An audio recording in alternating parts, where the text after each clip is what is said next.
Show the world. Come on, bring it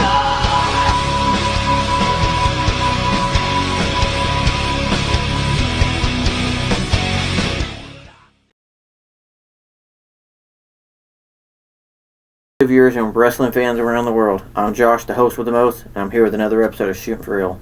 Now, it's requested by one of my followers on Twitter, @PunkandPage. Be sure to follow him. Great Twitter, knows a good bit about the business. He's awesome Twitter. I love his tweets. Go follow him. He's awesome. He wanted me to talk about NXT today, and which I will do that because I'm a huge fan of NXT. They've got great wrestlers, great productions, and sometimes it's better than the WWE to watch. Now, for those of y'all who don't know, NXT was originally Florida Championship Wrestling. It was reported in about March of 2012 that WWE had disbanded FCW, and that they was going to start doing something else. But the statement was later refuted, and Triple H denied that they ever said that.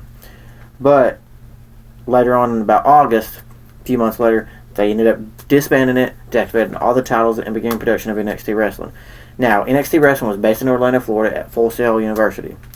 Now, it started in about 2010 to 2012. It first started as kind of like a Tough Enough kind of deal. Like a bunch of rookies all fighting and battling to get a contract for WWE. When in reality, whoever was on there was already working for WWE. But you know how it works. Now, they basically started out, each person had a pro, and each pro would dissect on their matches, decide if they was doing good, whether they was doing bad. Majority of the time, the rookies all got heel pros. Some had heels, some had baby faces. Now, I'm going to go down the list and name all the seasons.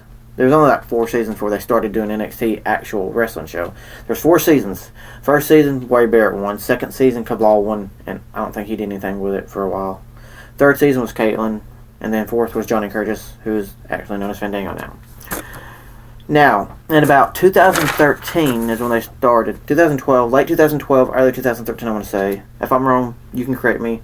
I've done a little bit of research. I've done research, but if I'm wrong, please correct me. I'm not going to get mad.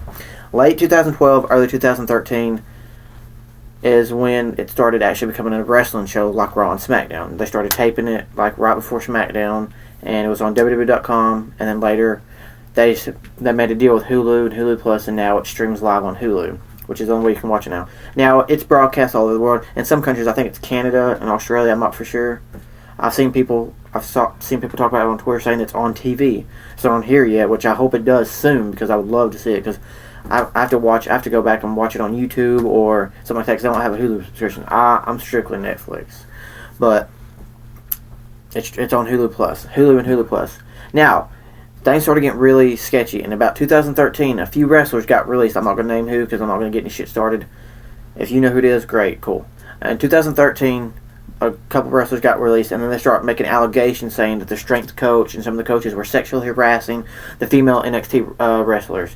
And then they went and said that Bill DeMont was being too rough with the guys, saying he was breaking yardsticks over their backs, making homophobic slurs, and went as far as saying that he pulled out a gun during training one day, which I think is a bunch of bullshit. Of course, WWE quickly released a statement that all those statements are false, and they were pretty much assuming that the wrestlers that got released felt like they was getting released unjustly and wanted to start a bunch of shit to make NXT look bad. That's basically what I think. Now, everybody knows that NXT is one of the best wrestling promotions out there next to WWE, and I think, in my opinion, it's better than WWE sometimes. Because you got to think about it, you've got great wrestlers in there. You've got people like Paige, you've got Emma, you've got Briley Pierce, you've got Adrian Neville, you've got Sami Zayn. Antonio Cesaro shows up on there sometimes. Some of the WWE stars are on the main roster, sometimes come down there and make appearances. The guys that are on the main roster now, Big E Langston, The Shield, they all came from NXT. They honed their craft, and they worked their way up, and they got put on the main roster. Bray Wyatt, the Wyatt family, they was on NXT. And NXT is basically used as their developmental territory for people to hone their craft, and when they feel like they're better and get better and feel like they're good enough, they'll boost them up to the main roster. Now, how they go about bringing people to the main roster, I don't know. Do they say, okay, you've got a year. If you're doing better in a year, then we'll move you. I don't know how they do it. I guess they've got different... William Regal's one of the head agents down there. They've got Road Dogg who's down there. Undertaker comes in every now and then and helps out. Bill DeMont's one of the head trainers. JR does commentary on there, but he doesn't anymore since he's been fired. Who else is on there? Billy Gunn's one of the trainers. There's been a lot of guys out there. The NXT is a big brainchild for WWE. They are very, very big on NXT. Now, with the production of the WWE Performance Center, which is not too far away from NXT's one of NXT's live venues, it helps a lot because they've got like 6 or 7 rings. They've got a studio where you can practice your mic skills and your interview skills. They've got all kinds of weight machines where you can work out, all kinds of stuff. And it's really going to help branch out these new guys coming in that get signed by WWE. Because once they get signed by WWE, boom, straight to the Performance Center, workout, NXT. And it's going to, I guarantee, a lot of great talents in the next. And this year in 2014, I have a feeling 2014 is going to be a great year for WWE. And I really hope so because all these guys from NXT that are coming in, it's just going to be so amazing. Seeing Sami Zayn, who was known as El Generico for some of you who don't know that. One of the greatest lucha libres of all time. See him come in and start having great matches with people like Rey Mysterio, Daniel Bryan, CM Punk, and another great match with Antonio Cesaro. If you want to see a great match in NXT, go look up Antonio Cesaro versus Sami Zayn, 2 out of 3 falls. That was some of the best wrestling I've seen in a long time. That was fast-paced, at it all the way through. I loved it. I absolutely loved it.